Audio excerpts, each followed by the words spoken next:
presence I've not felt since. What is going on, everyone? Welcome back to episode 2 of the newly established Fresh Nerds Galore. I'm one of your hosts. I'm Star Wars Gazer. Below me is our other host, Wrath of Mandalore. Yo, his first weekend. What's up, dude? How we doing, boys? Yeah, there it is. And then our other co-host, Mr. Jungle Jedi. He was here with me last week. How are you doing, sir? Doing good.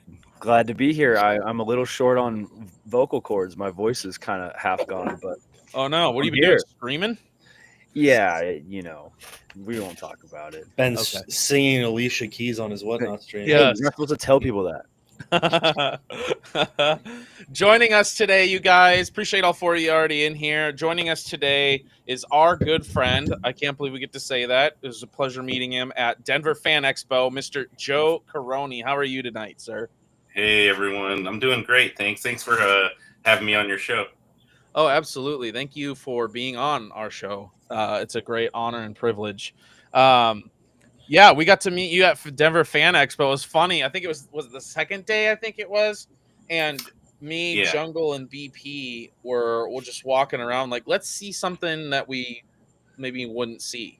And so we were just kind of chilling, man, just browsing. And we came across you and your table and your art. That is crazy. And you've been doing it for quite a while now. Yeah, I mean, almost 30 years. I think I started in like 96 with my first Star Wars project, first like official licensed work for Lucasfilm. Dang, that's crazy. Dude, you've been doing it for almost as long as I've been alive. Yeah. Like, that is wild. I know, isn't it crazy? That's crazy. All right, so we like to start off with some like simple questions to break the ice. Every time we do these, we like to just break the ice. So we'll start with this. Favorite Star Wars movie? Oh, wow. I mean, it's easy for me.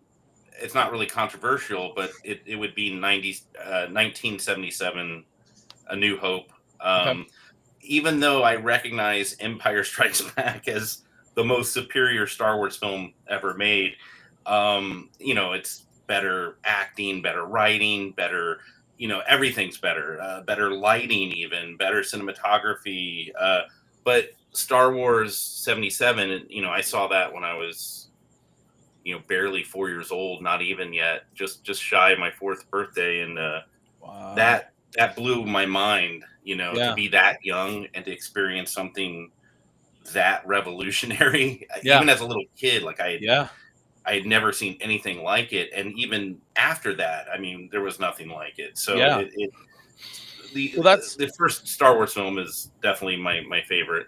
That's wild to me because, like, for me, like, I don't remember anything when I was 5, 6 years old or less, But the one thing I do remember is when I was 5, the first movie I ever saw in theaters was The Phantom Menace. And I remember that like night and day, man. Right. And for you to say that you were barely not even 4 years old, Yeah, right? Who remembers when they're 3 years old, anything from that time, yet you remember seeing Star Wars? Yeah, I mean, right? I have vivid memories of indelible images from that film, like the Jawas, shooting R2-D2 and popping out of the valley in the cracks. I remember them thinking, and it was funny because I was already familiar with some of the characters before I had seen the movie. I guess just from other media or maybe like television. There were, I don't know. I remember thinking like I was so excited to see Chewbacca. Yeah. Going into seeing Star Wars, I remember that, and I thought the Jawas were going to be Chewbacca, like hiding in the cave. So yeah, I have vivid memory. I have my first memory of Darth Vader. I mean, I was so scared when he walked out of that smoke on the blockade runner. My little child brain couldn't comprehend what he was. I thought he was like a demonic robot. Like I didn't think there was a person in there. I thought it was like a robot demon of some kind. Yeah. And I remember being so scared. I hunkered down behind the seats in front of me, and I was peeking through the cracks of the seats watching that scene. Darth Dang. Vader, coming through the smoke and the stormtroopers, and so yeah, I have very vivid memories of that movie. Shout out to your parents, dude. Right? Man, Yeah. I mean, looking at it now, yeah. I mean, he's an amazing Joe, you're an amazing artist, and like obviously that put you on the track to becoming a Star Wars artist. So, Yeah. yeah, I mean, huge shout out to your parents. Oh yeah, my parents made me into the pop culture geek that I am today for sure.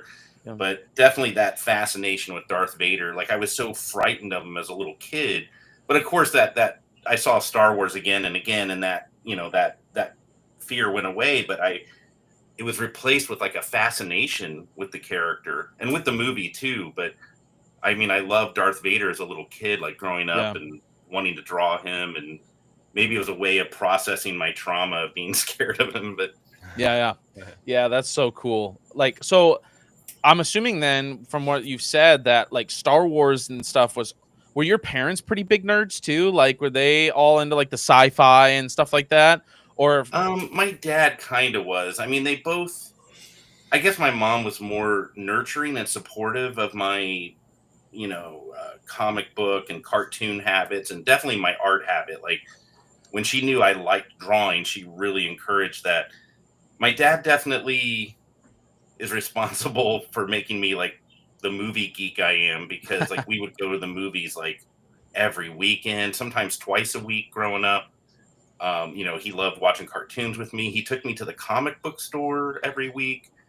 But I mean, he wasn't like as like super into it, but he knew like it was a way for us to connect, and he knew that I enjoyed these comic books and cartoons and all this stuff. So yeah, like I mean, we would bond over that stuff. Like he did love Star Wars, he did love Indiana Jones, and we grew up watching like Star Trek reruns, every Sunday as a little kid. So yeah, absolutely, that's sick.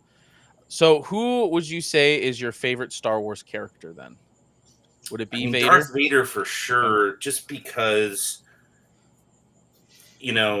like I was fascinated with him as a little kid, and then even though like the classic trilogy is Luke's story, it's also Darth Vader's story in a way too as well. And then of course we get the prequels, 20 years later in between trilogies. I'm in college and the prequels come out, and or actually right after college, I guess, but a few years after. But yeah, so like seeing the rest of Darth Vader's story in the prequels, and that getting that fuller picture of the character, and like we knew we knew Anakin became Darth Vader, but we never knew exactly how and why that went down. So yeah, getting all that in the prequels was really great. And also Boba Fett's probably my other, because again, that's growing up with Boba Fett. He was such a mysterious character. People forget, I think, that when the prequels came out, I mean, before the prequels, you didn't have much on Boba that was like really official or canon. He was so like this enigma of a character. And as a little kid, after the first Star Wars film, you get introduced to this brand new bad guy. The hype going into Empire Strikes Back in 1979. I mean, it's not really any different like it is now. Like they had an action figure of him before the movie even came out. So like as kids, we were like, oh my God, who's this character? So I grew up being, fascinated with Boba Fett. And then of course the prequels come out 20 years later, and they kind of demystify him. And so a lot of people think it's like cliche to call Boba Fett your favorite character. But when you're my generation and you're growing up with the character, and before we find out all of his backstory, and I still love the character, even if Book of Boba Fett kind of did him dirty a bit, but he's still a great character to me. That's awesome. I still like stuff that happens in Book of Boba Fett as well, even though me too. I mean, it's not all, yeah. And I feel like I get that too, because it's like back then, when you guys were seeing all this stuff for the first time, like you didn't have the legend stuff and all that, the backstory stuff that like wasn't official created even yet. So yeah. I mean, it was cool to watch that. I mean, also to be a part of it over the course of my career, in just small ways or slightly removed ways, but also in official ways, to be part of that mythology as it unfolded, just in my career as an illustrator, getting to contribute to the, now it's Legends, but back when I was working on it, and I'm still working on it more in a licensing format, but being part of publishing and illustrating short stories and coming up with characters and getting to contribute ideas to things that became part of, not like I say that again, this is really small. It's not like, huge contributions necessarily, but just getting to be a part of that mythology as it was developing was really fun.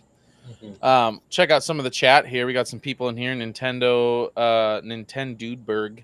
Yeah, that's Liam. I love it. Says this is going to be W. Hey, John Go Fett says he knows you. What's up, John Go? Yeah, that's John. Yeah, what's up, John Go Fett? It says cool to see y'all know each other. Hope you're doing well, Joe. Yep. Nintendo says, "Woo! I know him." We got Clone Force in here. How you doing? Clone Force, the legend. Jeff Wedding says 30 years. I call nonsense. He's giving me a hard. He's one of my oldest friends. He's giving me a hard time. Shout out to everyone's parents but mine. Clone Force. Jeez, Wrath is fighting his spider. Nah, they've multiplied. There's a Black Widow up top, and then there's 2 wolf spiders on the wall. So.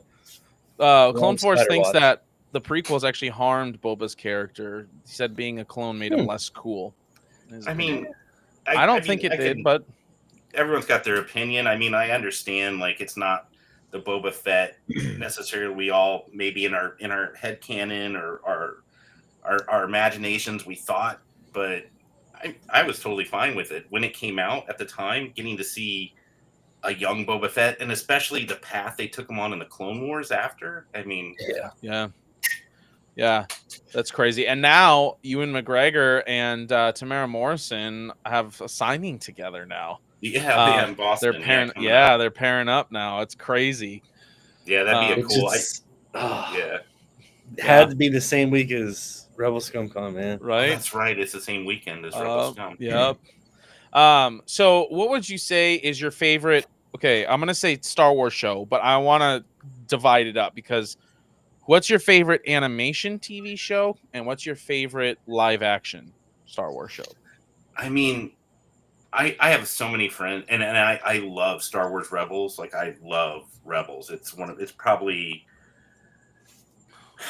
it's right up there with me with Clone Wars for me. But Clone Wars kind of edges it out for me just because I think they're both incredible shows. Lucasfilm animation is like always fire. There's like never a miss on any of their series. And I love Rebels so much, but Clone Wars, maybe it's just because it does so much heavy lifting for the prequel trilogy, and it adds so much to the overall mythology.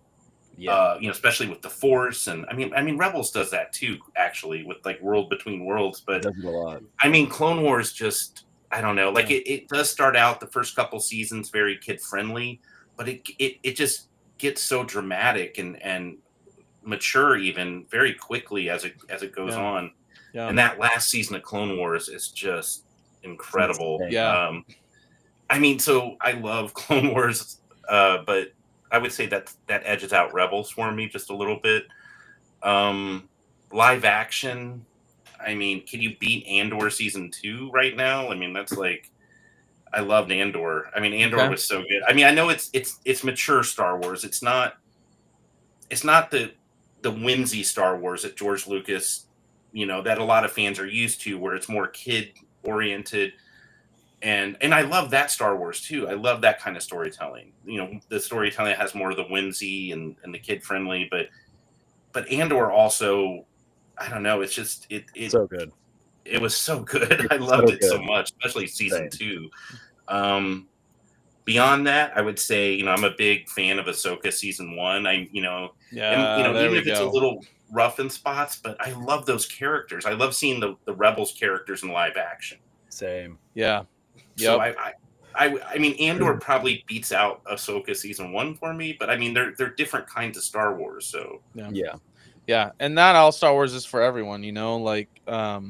For me, I like the last 6 episodes of season 2, but other than that, like season 1 leading into season 2. It's Up a until slow that burn. point, I wasn't for me. I'm more of the other side where I like the whimsy, like the Mhm. fast pace, like Yeah, action to action to action kind of yeah, George Lucas Star Wars. right, right. It Um, is. There's different. I mean, even things like, even though the Acolyte wasn't perfect by any means, I mean, there were things about it I still really liked.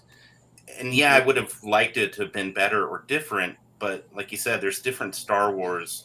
I love the Stranger character. I wanted more of, yeah, you know, of that character and his backstory, yeah, and Darth Plagueis. I was like, oh, right at the end, it's like, come on. yeah, Uh, but yeah, yeah, so I mean, there's bits and pieces I can pull out of things. I mean, I love all of it in general. I mean, there's nothing that really upsets me about. I'm just such a fan that I tend to be, I tend to love it all, and I can be forgiving of some things. But yeah, absolutely. That's great. So, as we're talking about your journey, obviously you talked already a little bit about kind of how you got your start. There's a lot of connection with your dad and your mom, realizing you like to draw, taking you to the comic book store.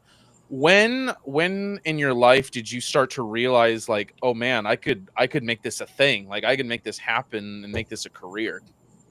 I mean, it didn't really. I guess I didn't. I don't know. I mean, probably. I mean, I guess early on as a kid, like I knew I wanted to be. When everyone asks you as a kid, like, what do you want to be when you grow up, right? Yeah.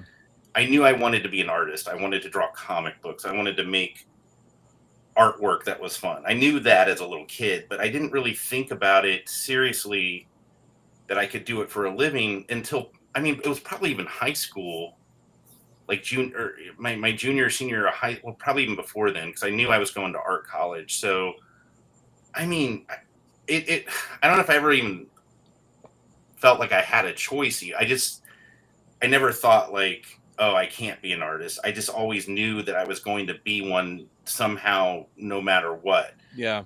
So even early in high school, I knew I was going to go to art college. Like that was sort of a plan for me that I even wanted. Like that was like, yeah, I want to go to art school and be a better artist.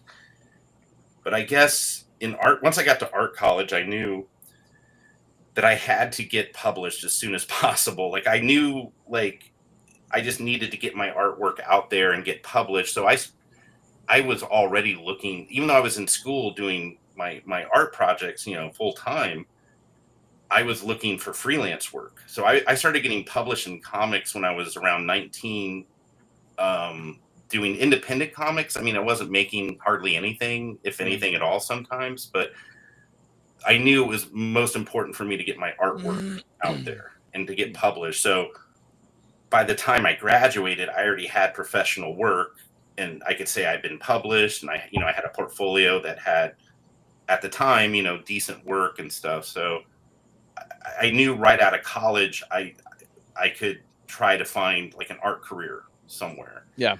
So that's kind of how it went. Like it was always kind of, in my mind, it was sort of predestined, even at an early age. Like I knew I loved comic books growing up as a kid. And that's also because of Star Wars, because my first comics were the Marvel Comics adaptation of Star Wars that they did. So those were my first comic books my mom got me after we'd seen the movie. So I knew like I wanted to do comics. And then once I got to college, I was like, well, whatever Star Wars work I could find, this is pre-special edition. There wasn't anything happening with Star Wars really. So Yeah. But other than West End Games, which I was a fan of those books, which was the old role-playing game. I'd been collecting those books. So that was how I got in. I basically sent my work to that publisher because it was them or Dark Horse. And I was sending stuff to Dark Horse at the time, but I wasn't good enough yet. But West End Games responded and said, hey, we like your artwork. Do you want to draw Star Wars for us for our gaming books? And this was like 96. Okay. So, and then, of course, a year later, the special editions came out and Star Wars blew up all over again. But I was already kind of in the pipeline for that. Yeah. Stuff. So take us a little bit more in depth on that, because I was going to ask, like, you start doing these like this freelance work, you get involved with Weston, and then like when was that transition? I mean, you're doing Star Wars stuff, but where you really started doing like heavy Star Wars, real licensing, like all of that. Yeah, I mean, the West End Games stuff was definitely real licensing, and it was Right. getting published, and the books were like gaming books. It was like Dungeons and Dragons, but for Star Wars. So it was books you could go to the bookstore and buy, and seek online, or this is pre-internet even, but you could order or whatever. But when it started getting really busy, I mean, '97 the special editions came out, and that Star Wars nostalgia really blew up. And within a few years of that, I mean, you had 2 years later, you had the prequels with the Phantom Menace coming out in '99. And I would say it was around 99, 2000 when I started getting more, I guess, Star Wars projects. Just, it was really with Star Wars Insider, I would say, that they kept me pretty busy from month to month illustrating different short stories and articles and different features in the magazine that required art. So I was doing a lot of work for Star Wars Insider, but then I also started doing stuff for the Wizards of the Coast, got the Star Wars license for the role-playing game around that time. So I started doing stuff for them. And then around that same time, Lucasfilm hired me to do artwork for HoloNetNews.com, which was like an in-universe, like CNN type news site, but set in the Star Wars world.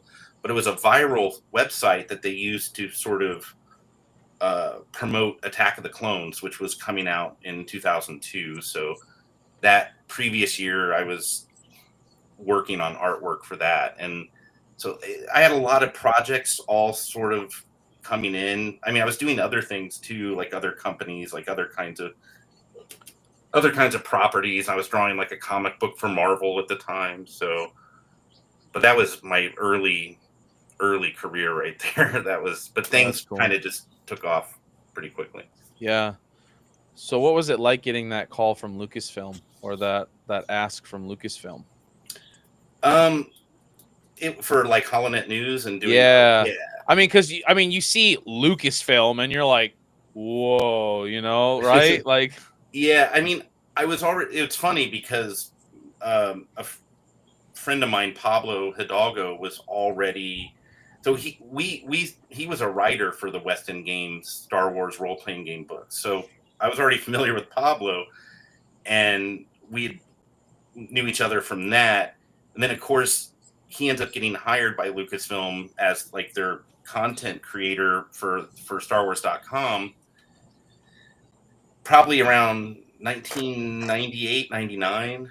So we were friends online at that point, and we knew each other. So Pablo I mean, it was exciting. Yeah, but it's like getting a call from your friend who's already in the company going, hey, we want to hire you to do this stuff. So so it was exciting for sure. I was like, that's cool. they were actually going to fly me out to Lucasfilm to visit, and we were gonna I was gonna get to see all the all this artwork and images from episode 2, which hadn't been released yet, and I was gonna get to read a little bit of the story and stuff. But then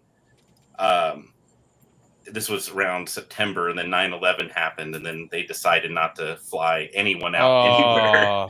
Yeah, so I ended up not getting to Lucasfilm to visit until years later, but that would have been my first visit there. Dang. Wow. Yeah. That's crazy. Yeah. What was how history changed that? Right? I know the small things in the story that could have changed direction, right? I mean, but luckily with those were the early days of the internet, so we could just work online anyway. So, I mean, I would have gotten to go to Lucasfilm and visit and see all this cool stuff. I ended up seeing it all eventually. Like, they sent me everything I needed to see. But yeah. Do you ever end up meeting George ever? Not exactly. I've been in the same room where he's been. Dang. Like unfortunately, I've never gotten to say hi to him. But we have been near each other, I would say. That's cool. So as you've been working on Star Wars art for the last like 30 years, you were talking about Attack of the Clones. then 2003, someone brought it up here. Your friend here brought up, 2003 Grievous, my goat. Oh yeah. Yeah, General Grievous. So talk about that, because that's why I'm wearing the shirt. Oh yeah, your Grievous shirt. Yeah. Yeah. So talk a little bit about that, Grievous. Other than ILM and different things, you were kind of one of the first ones for the Insider to kind of work on that. Right. So I was the first, according to my friends at Lucasfilm, and this is more or less true. I was the first illustrator to basically do artwork of Grievous in his cinematic form that was revealed to the public in 2000. This would have been January of 2005. Now, I think the Clone Wars micro series, they did have Grievous in that last episode prior to, when did that come out? I can't remember the timing of it. I knew it was around that time. Yeah, it was 2003. Okay, 2003, right. So, I was the first artist outside of anyone in ILM to do an artwork of General Grievous. In fact, my reference was based on the ILM guys who were doing all the modeling of the character. So basically, Lucasfilm asked me to do a full page illustration. They were going to put it in Star Wars Insider, and Grievous is on the cover of the magazine. That's technically the big reveal. But my artwork inside, which was introducing fans to the story of General Grievous, who was this brand new character that was going to appear in Revenge of the Sith. So I was the first artist to have artwork of General Grievous out to the public at that time.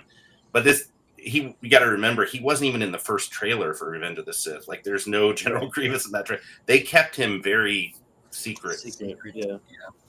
They do that. Every project has its secrets, Every single one has that one thing that they don't show.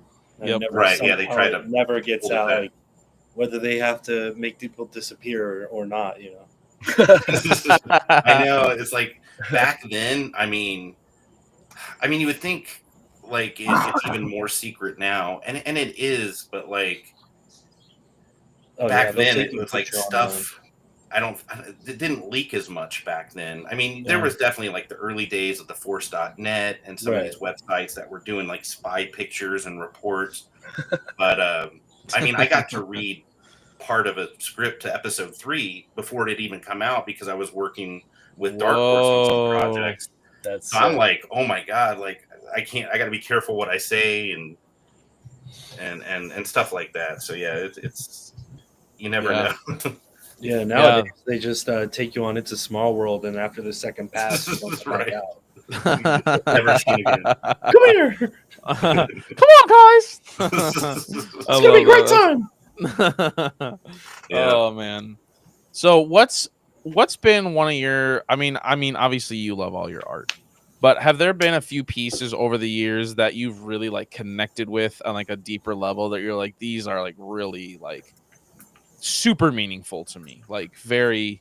Yeah, that's a good question.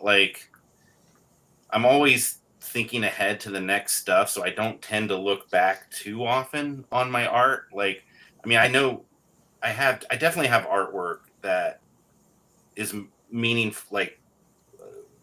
It's more meaningful to fans, certain pieces that stand out, right?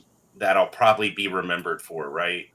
And those are meaningful to me because they have connected with the fan base, So, there's one. At the time, I did this piece back in 2005, and it was right after Revenge of the Sith had come out. And it's called "The Great Remorse of Darth Vader." And everyone, I think, who at least knows my art personally, they know this artwork I'm referring to. But it's this image of Darth Vader sulking in his meditation chamber, and he's got his hand over, the helmet's off and it's above him, and it's Anakin. It's my artwork of Anakin being tortured, emotionally, and there's a visage of Padme floating behind him in the meditation. Oh yeah, there it is, in the meditation chamber.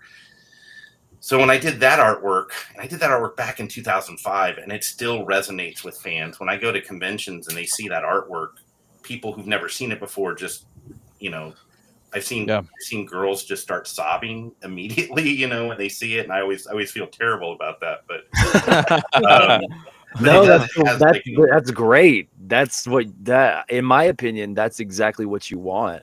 right. You know, for it to be that Evocative. moving. Yeah, it's I like would say the artwork that I put emotion into tends to be more of my favorite. I mean, I love doing the poster collages and the really cool licensing posters for The Mandalorian or Ahsoka or Book of Boba Fett or whatever it might be. But those are usually just kind of more Struzan kind of poster, you know, licensing poster images where I'm really proud of those and I love doing them.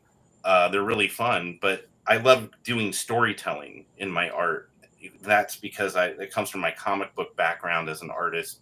So whenever I get to actually do Star Wars art that tells a story or has emotion in it, those tend to be my favorite. So I mean, I would say this one for sure. yeah, it's And incredible. it really came about just because my editor at Star Wars Insider at the time, they were doing an all Darth Vader issue, and they were like, "We need some Darth Vader art. Do whatever you want, and we just need some really cool full page art." And Revenge of the Sith had just come out, and I wanted to do some artwork that connected the prequel trilogy with the classic trilogy. And before we saw Revenge of the Sith, like, we knew Anakin became Darth Vader, and again, this is because Vader is my favorite character. I would think about him all the time. But we didn't know why he became Vader until we saw Revenge of the Sith. We found, he accidentally killed his wife. Palpatine manipulated him. We see it all revealed. So I was like, like, if he's in that meditation chamber all the time that we see in Empire Strikes Back, you know, he's isolated in there. What's he doing? You know, like, what's he thinking about? I'm like, he's, you know, it just hit me. And at the time I did that artwork, I was kind of going through a breakup myself. And I think I was in a really rough place, and I remember like drawing that artwork, and just I think what I was feeling at the time just kind of poured through into the art. So I think it kind of has that. It's kind of imbued with that in a way. But I really wanted to do something that tied the trilogies together. Yeah, absolutely. Yeah. Well, and the composition is so cool too. Not just you know how excellent the piece is, but the way that you laid it out is really cool. Oh, thanks, man. Yeah, totally. Yeah, I just love the perspective really low angle. Mm-hmm. Yeah, that low angle perspective, and then you've even got up there is like the mechanisms and that like torture and stuff that he has to suffer through. You know. And I was trying to. It has a lot of emotionality in it, but I was also trying to contrast the organic versus the mechanical, right? Yeah. I mean, I think all artwork should be about contrast, you know, like whether it's graphic artwork, black and white, or color contrast, or thematic contrast even. And in this case, I have the ethereal visage of Padme, which I wanted to be really soft and transparent even almost, but then contrast that with you have the lightness of Padme, the ethereal organic, versus the mechanical nature of Vader and the meditation chamber. So I was trying to think about it from all angles, basically.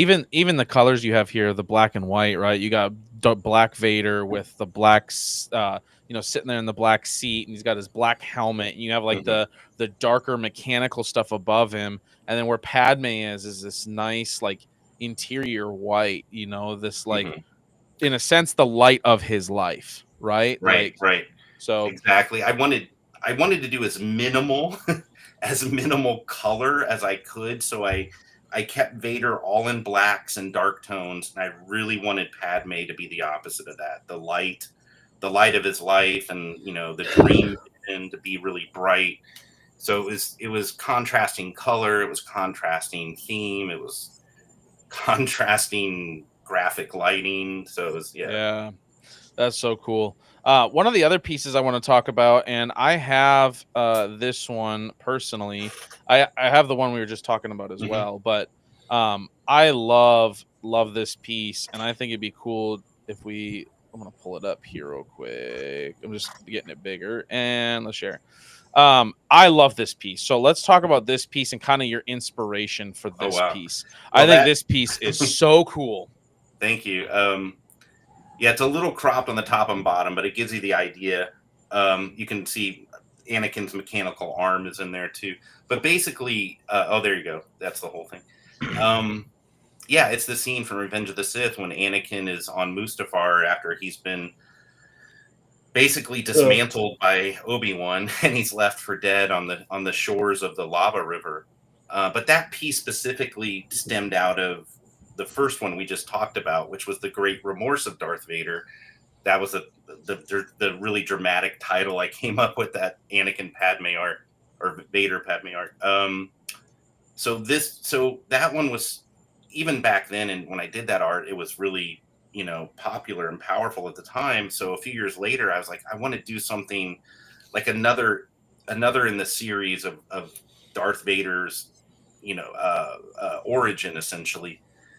And I actually just had this idea. It was actually inspired by a friend of mine who tossed the idea to me. He's not an artist, but, well, sort of amateur artist. But he's a really good friend of mine. He's like, what would make a really cool illustration would be like the Pieta, the Michelangelo statue of Jesus being held by his mother, and but only do it Anakin and Shmi. And I was like, oh, that's actually kind of a cool idea. And I'm not really religious, but there's all the religious allegory in the Star Wars films, whether it's Eastern culture or Western culture or whatever. But there is, obviously, Shmi is the Virgin Mother and Anakin is the chosen one. So it kind of fits the whole, Christian theme of Jesus and Mary. And I thought, well, I'll do another tragic, this one's maybe not as romantic as the Great Remorse of Darth Vader, but I thought, well, I'll do another illustration. It'll be a bit more darker and tragic, but it'll be kind of a complement to that piece. And this is the sorrowful pity of Darth Vader. And the sorrowful pity is what the Pieta, that's what it translates to.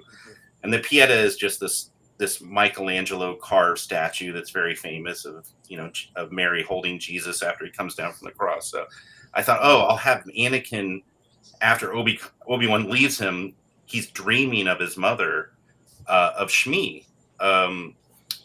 So this is so nerdy here. We're getting so deep. I love this. This is great. But she's not really, I didn't want her to be a Force ghost. I mean, even though she has a little bit of a blue outline, I wanted to make her feel more just like, so if you look closely at the illustration, it looks like she's holding him just like Mary's holding Jesus. She's even doing the same gesture with her left hand pointing. That's the Mary statue does that. But if you look closely past Shmi, he's actually laying on some rocks. So it's meant to give the illusion that she's holding him, but I imagine he kind of rolled over, propped himself up on some rocks, maybe right before Palpatine gets there in his shuttle to revive him. But it's more of a, like, just kind of it was a concept that I just couldn't get out of my head. When my friend pitched the idea to me, he's like, you should do that. And I'm like, you know what? I think I will. So I pitched it to Lucasfilm, and it ended up being a trading card for a Star Wars Galaxy. Which we're going to get into that discussion here in a little bit. Yes. So that's what that is. That's the sorrowful pity of Darth Vader. It's meant to complement the Great Remorse of Darth Vader, and you've got Vader, Anakin, and Padme, then you've got Anakin and his mom. And I had an idea for a third one, and it's still on the back burner. I'll get to it someday. Yeah, I mean, I love that one because it's almost, in a way, it's just like Anakin's just sitting there and he's like longing to die, but he's almost in the same way. He's like reaching out for his mother, and his mother's already there, and she's just like, what has become of you, almost, in a way, Yeah. It's I mean, moving. I would think, like, I don't know. I thought of him as dying. He essentially is dying. Had Palpatine not come to rescue him, he would have died, right? So I think of him like, thinking of his mom as he's dying. I mean, that was, if it's not going to be just Padme, which of course, I did that kind of thing already in the previous piece. I'm like, well, I want to do a scene where Anakin's connected to another figure that's tied so essentially to his origin, of course, his mother. And my idea for the third one was it involves his son Luke, so that would be the third piece that goes in that series if I ever get to it. So. I can only imagine what that one's gonna be like. Yeah. One of the other pieces that I wanted to bring up, and you had talked to us, me, Jungle Jedi, and Battle Packs about this. I'm gonna bring these up because I actually kind of really like the concept of these. Everyone else in Carbonite. I thought these were really, really cool. So you have, C-3PO, Chewbacca, Lando, Leia, Lando's Lobot. Thank you. Couldn't think of his name. Luke, R2. Like all these different people in here. Like, what was the concept and the idea behind that? Yeah, I think we talked about this at Denver Fan Expo when you saw some of this artwork in my portfolio there. So this was much older artwork, probably I think it was like from like 2010 or something. But essentially, I was hired it was just before Disney bought Lucasfilm. So this would have been 2011 to 2012 in that area that I did this art. But basically, I was hired to do.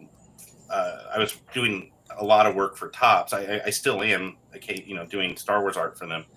But these were images that were going to be die-cut trading cards for an Empire Strikes Back anniversary set. I think it was for the 30th anniversary, or was it 35th anniversary? I can't remember. Might have been 35th, but it was an Empire Strikes Back trading card set that Topps was putting out, and they asked me to do illustrations of. There were like 20 characters I think I had done in total. And they were all going to be in so basically everyone except Han Solo. They wanted to see other characters in Carbonite.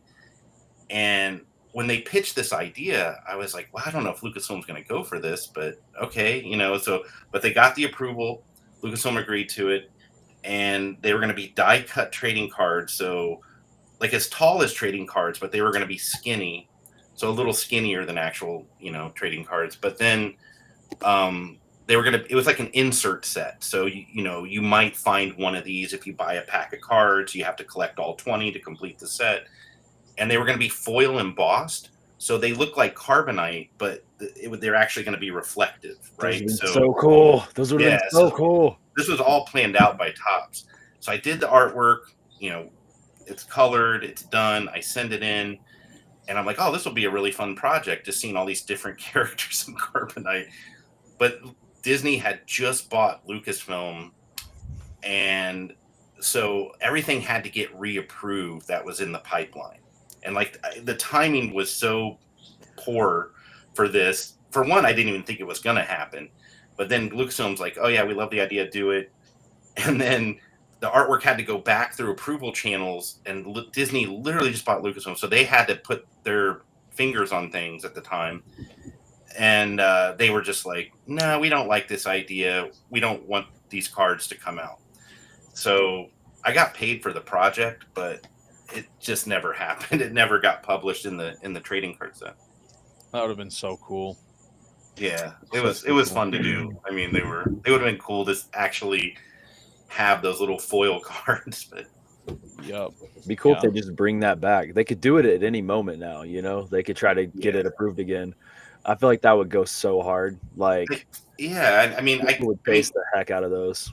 I mean, Disney's really, they're really cool to work with on and I think they definitely lightened up a lot. I think it was just the fact that at that moment, they had just got the license, and they wanted to, they wanted to have a say in everything that was coming out at the time. So it was just, unfortunately, that one they just decided to pick on. Like, no, which was funny because I didn't think Lucasfilm was going to give it a green light anyway. I thought it was kind of a crazy, like, oh, really? They're going to approve this? Okay. But ended up not coming out. So, yeah, that's wild. So let's talk about this top Star Wars stuff now. So, Jungle Jedi has been doing it for a lot longer than I have as far as breaking cards and breaking stuff. Just breaking things in general. He likes to break things. No, I'm just kidding. I listen to Limp Bizkit a lot.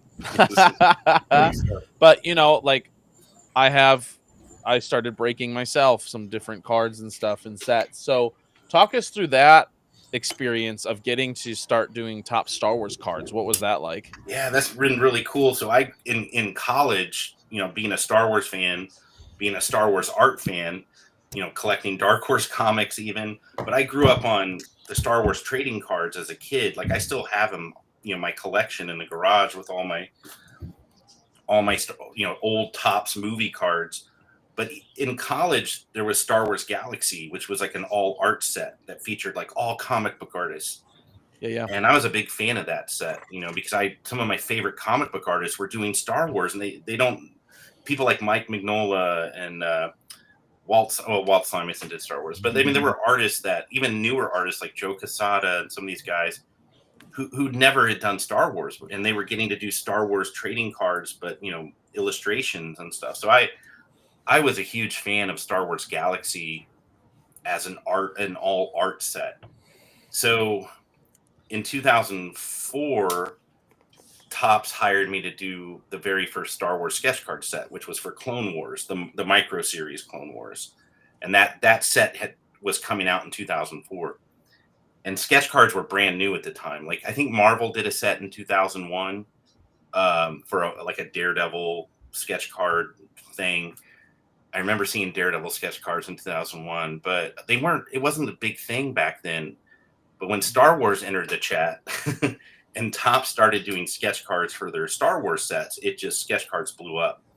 So they hired me to do sketch cards for them in 2004. It was mostly Dark Horse Comics artists who were doing the sketch cards. It was like Dark Horse Comics artists and Jendi Tartakovsky, who was the creator of the Clone Wars micro series. He does Samurai Jack and everything. Wait, he actually had cards in there that he sketched? Yeah, he did a limited number of cards, and I actually pulled one myself. I pulled a Jendi Tartakovsky Yoda. That's Yo, I ended up selling it for like $800 because I was a poor.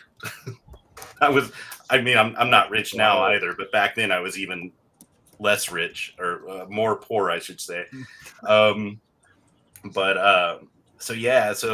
But I was the only artist who wasn't at the time a Dark Horse artist yet, and I wasn't Jendi, so I was just a Star Wars illustrator, and I got invited to do this set, and that just led to me doing more sketch cards for the next set and the set after that.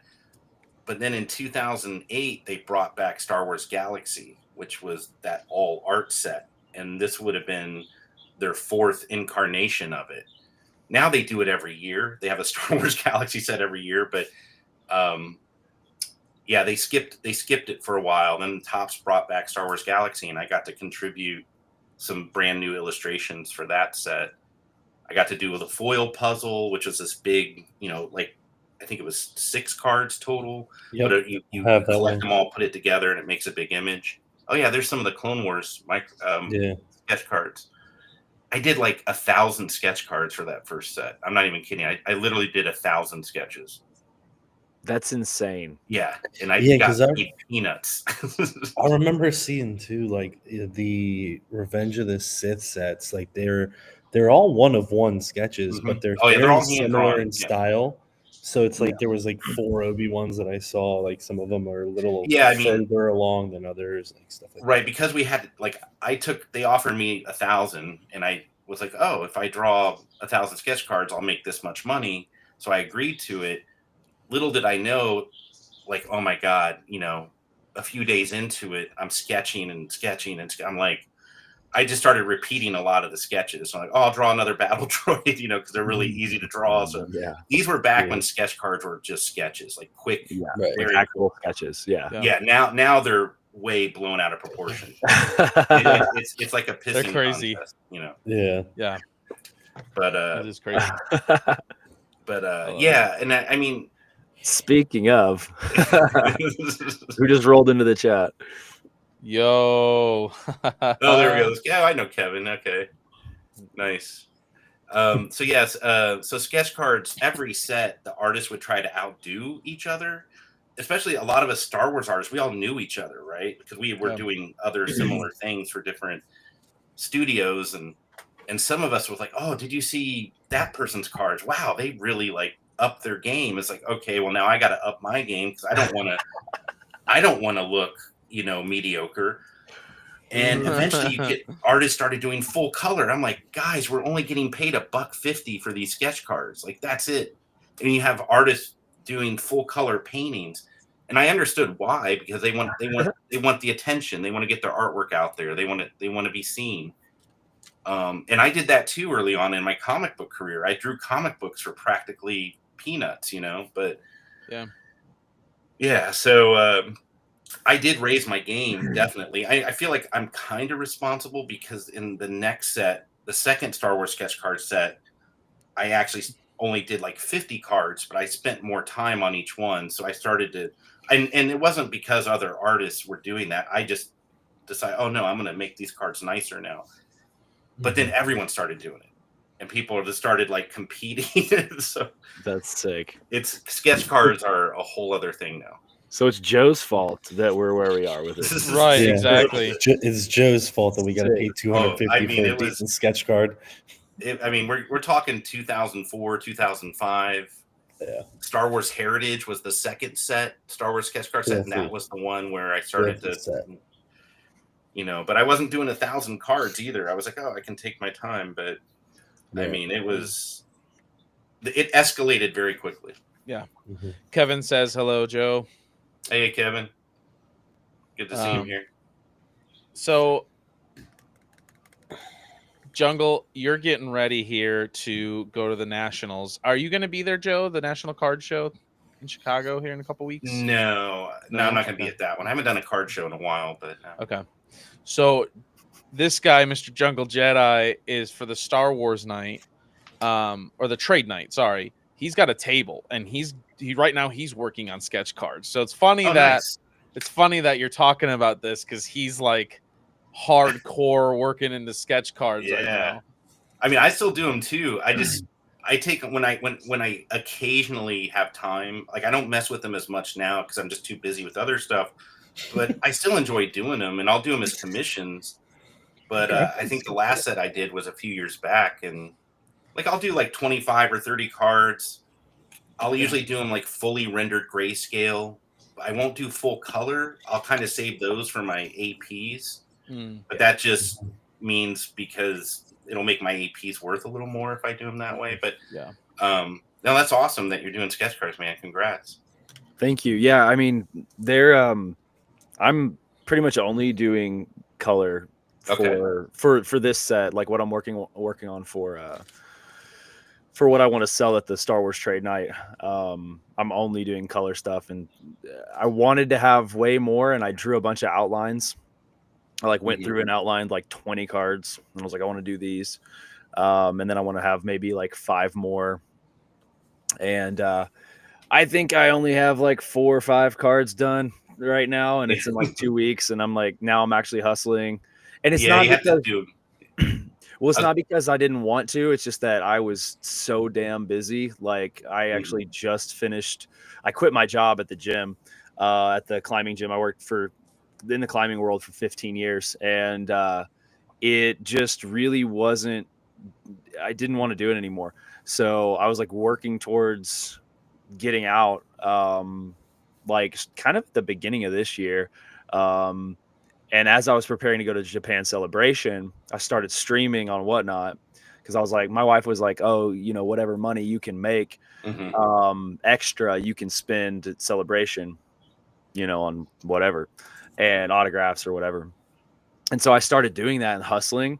And then I started drawing again because I realized really fast, like, oh, like sketch cards are a big deal. And I've been drawing for a long time. My dad's a high school art teacher, and grew up in the art room. We talked about this a little bit, I think, in Denver. Yeah, a little bit. And I drew my first one on just like in my sketchbook. I just drew like a Tonway and showed it to the stream, and everybody was like, draw more right now. And I was like, okay. And then I just started going, and then I started cutting like my own cards and doing some stuff. And then I had one of our friends, shout out Battle Packs, to make me my own PSCs. And nice. And so then, I started doing them. it's kind of like this funny progression. I progressed really fast, it looks like, and it's mostly just because I was like waking it up in my brain. So I Right. hadn't been drawing for a while. And then I got like more tools. So, when I went to Japan, I bought a new set of technical pens and Copics. Yeah. And Copics, started for sure. diving into, and I knew I had a few of them, and I knew I really liked them, but I was like, I'm gonna buy them in Japan because they'll be way cheaper. So that's right. Because they're Japanese. Yeah. They're like $2 a marker over there. Oh, yeah, they're like $6 or $7 here. Jungle, do you have any of your sketches next to you at all? Yeah, I have a few. Yeah, I'd love to see them. I don't have the thing that I just I finished. wish I was at home. I could show the ones I got. But so this is the one that's been done for a little while. This is the mall that I have done, wow, hiding that's nice. behind the dark saber there. Yeah. Nice. I love it. That's great. So I'm stretching myself in photograph a you few took. different ways. Huh? Nice photograph you took. So I did. It's the photo realism. Yeah, I do that style too. That's a great K2. Thank you. And so then I did this one in a sketchograph fashion to have Alan sign it at the bottom there. Oh yeah, Yep. Great. Yeah, because he was in Denver, so I awesome. was like, I'm gonna do a sketchograph and have him sign it. And then I did this one of George recently. I'm still kind of maybe tinkering with it, but 76 George. Yeah, it's not bad. Yeah, it looks like him. It's not bad at all, bro. I like that. Yeah, that's good. You're on it. Yeah. But I'm still maybe tinkering with him. I don't know. But I moved on. I kind of got to a point where I was like, I have to move on. Cool. But I've got at least 15 upstairs that I'm like that are in process. I kind of like did it in a way where I was like, I don't need as much like focus to be able to just get my outlines done. So like while I'm watching my daughter in the mornings, like I can do a few. And so the way I approach when I have like a bunch of sketch cards to do is I'll do all the loose pencils, right? I'll kind of do everything in waves, right? And then I'll lay down my base tones in Copics or Prismacolors or whatever I have. Do like a wash of tones real quick on, again, just go down the line, just because oftentimes artists get caught up in rent ever and ever and ever. It's the same with comic books, right? Like if you drew a comic book like that, it would never get done. It would just be you're focusing on one panel at a time. So if you develop all the panels or all the sketches at once and just go down the line, do some loose tones, go back to the next, do the next layers of color. And then when you get to the stage where, okay, now I need to start inking these, start adding in the inks on each one. And that way it keeps them all looking consistent style-wise. Yeah. But also you're able to accomplish a lot more as opposed to just getting caught up doing one like all day long, Yeah. Which I definitely get drawn into, and part of that's because I haven't done sets before, you know what I mean? And so that part of my brain is starting to work like that kind of factory mindset. Yeah, right. It's an assembly line. Yeah, exactly. Yeah. So yeah, I do have like some of those, but then it's like I was like, okay, I'm gonna dig into this one, and it's also because like I have a toddler too, and like so it's easier for me to work on one at a time, and because I can't have everything out, you know what I mean? that shit will just get destroyed, right. So like this is like my only little sacred space right here where it's like, but my drawing, I've just kind of set up in our guest room with my drawing table, and I'm like keeping the door closed, closing, and I've got stuff everywhere right now, but yeah, I need to figure that out. Maybe I'll have like another table that I bring in next to it and kind of, build that out. Yeah, I went through the same thing, man. When I had my daughter when I was 25, when I was just breaking into this stuff, really getting, so it's the same thing. It was like when you have a toddler around and you have all this stuff, it's like, it makes it a little tricky to manage. It makes it really hard because then you're like trying to keep her from getting into your Prismacolors, and they're really fragile. And like, dude, she got a hold of one the other day and just went kabloom and it just shattered, of course, into like a million pieces. I love it. Kevin says that I do my sets that way too. All the pencils, then the inks, then the colors. Yep. Yeah, it's that assembly line approach, which I learned from doing comics, because as a kid I would draw my own comic books, but then I would get more advanced in high school. I'm trying to draw my comics. I'm like spending all day on one panel, and I'm like, well, that panel looks great, but I still have all the rest of this page to finish. Mm-hmm. And you have to do a page a day, 22 pages in a comic, and a comic comes out every month, so how do you do that? I mean, it's like, oh, you just have to lay down the foundations, go back and add in some embellishment, and just kind of do everything in sections and waves and build it all up together. Yeah. Well, they're different mindsets, and I think that that's what helps it be efficient. Is that Mhm. you have one mindset that you get into that allows for you to lay down your pencils and your outlines, move on, cool. This next one, move on, cool. But then you get into the laying down your inks, like what Kevin's saying, and even just before this podcast, I was literally doing that exact thing for one of my pencils. I was laying down the ink, and so now I'm like, oh, well, I'll just move on to the next one. And lay down because I have several pencils laid out. So I need to get into that, because then it's it's easier. You don't have to flip the switch to get into your coloring, right? But it's you can stay in that same headspace for 4 hours instead of having to switch. Instead of having to shift gears every few hours or something, right? That's right. Yeah. Yeah. Yep. Totally. Well, as we wind down here, we said we'd keep it to about an hour. As we begin to wind down here, a couple more questions for you, and then we'll kind of talk about what we have coming up. First, obviously, like you said, you got started as a kid. So any artist aspiring to be, is there any kind of message that you would want to tell them, aspiring to be artists, or anything like that? Any kind of message to them? I was lucky that I had very nurturing parents, very supportive parents, and that was what allowed me to kind of see a bigger picture at such an early age, where I knew what I wanted to do. So, I would even say a message to the parents out there that might be watching this, that if you encourage your kids and give them extra, encouragement and positive support, that's a huge help for young kids to develop. It's that positivity, which my parents had a lot of, for me, almost too much, because as I got older, I started to think the world revolved around me, and it didn't. So, real life happens and kicks me in the butt, but still I land on my feet and go, okay, I know what I want to be. I know what I want to do. I believe in myself.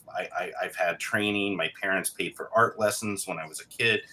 But to artists out there, even like Jungle Jedi is doing, you just have to do it, even if you're not, it's easier to do when you're younger. It's kind of harder to do, because as you get older, you get more responsibilities. There's more bills. But when you're younger, you're able to take a little more risk, a little more chances, and you can maybe do those projects that maybe aren't paying anything, or just paying very little, but just do them, because if you do them, the more you do, the better you get. It's like practicing, but also, I think you get more confidence, and you get your work out there, you get it seen. And now with the internet, I wish the internet did sort of definitely help my career in the early, or the late 90s, the early aughts. Just having my own website and getting my artwork out there, that was a huge benefit to my career at the time. But now, people can do artwork and get it out there. You can share it. You can have it be seen by companies and publishers. So just doing the art is the most important thing, regardless of how much it pays. If you can find encouragement from your parents, or your spouse, or your boyfriend or girlfriend, or whatever. It's hard to always make art when you're not feeling good, because it's so, I know it, a lot of artists struggle, with I'm not feeling good. I don't, you don't feel like creating, but sometimes you have to find ways to work around that. just to get it done, to get it out there, so you can actually have something to be proud of that will end up getting you. It'll end up opening more doors for you later. Yeah, that's good. That's really good stuff. How about to Star Wars fans in general? Obviously, over the course of the last, 13 years now, there's been a lot of divisiveness and different things in the Star Wars community. What kind of message would you like to broadcast to the Star Wars community as a whole? Well, I know like a lot of, especially older hardcore Star Wars fans are like, Disney Star Wars sucks, that kind of thing, and Disney ruined Star Wars. But that's not, to a lot of younger fans, they don't, they don't get online and read all the critical comments of the latest Star Wars show. They don't go online and complain. Star Wars isn't just about the older fans who happen to have a voice on the internet. Star Wars is for more than just that generation. So a lot of, like, for example, like a lot of kids who grew up with the prequels, I mean, they revere the prequels now. Guys like your generation, right? Yep, 100%. I mean, that was your Star Wars. Star Wars Yep. is always generational, always. So my generation, when we were seeing the prequels in our mid-20s, we were like, wait, what is this? This isn't George classic Star Wars. This is different. This is so different. Like a lot of fans didn't like the prequels when they came out. Yeah. But again, those movies aren't for critical thinkers necessarily. They're not for, they're not meant to be picked apart. They're meant to be felt, and they're meant to be enjoyed on a more primal level in ways, a more mythic level. So a lot of fans, I think, don't get that. Well, yeah, maybe not all Star Wars is going to speak to you, but it does speak to so many other generations. So you can hate on it all you want, but I mean, I know for a fact that there are kids that I meet at conventions all the time, and I do a lot of conventions, and they love Rey. They love Kylo Ren. They love these characters. This is their Star Wars. In 20 years, when they grow up and they have wallets and they have spending money and they have a voice, they're gonna show, like, that nostalgia is gonna come back, and that Star Wars is gonna get revered as well. But so it's always, it's always a Star Wars that we grew up with that matters the most, and that's totally fine. But with Lucasfilm being, it's not as a big, before, if Disney hadn't bought Lucasfilm, we wouldn't be getting all this Star Wars content. With George retiring, Lucasfilm was a small studio. Like, it wasn't, it's not like a giant movie studio necessarily. So it was an independent studio. So with George retiring, there's no way we would have gotten all this other great content like Star Wars Rebels, the rest of Clone Wars, Andor, some of these, The Mandalorian, Ahsoka. I mean, yeah, there's not everything is going to be the cream of the crop, especially when you're pumping out this much content. But we've had some great stuff to go with it too. So the fact that Disney came in and bought Star Wars, that allows Star Wars to be nurtured and to exist into the future. Like, we're going to get 50 more years of Star Wars content just because Disney, is able to nurture it. But had they not bought it, we could just talk about the classic movies all the time, I guess. But yeah, I mean, that's one of the things that bothers me too, being a Lord of the Rings fan, is like, we have Star Wars fans over here whining and complaining that they don't like stuff. It's like, at least you guys are getting something. Like, right, Lord of the Rings is done. Right, exactly.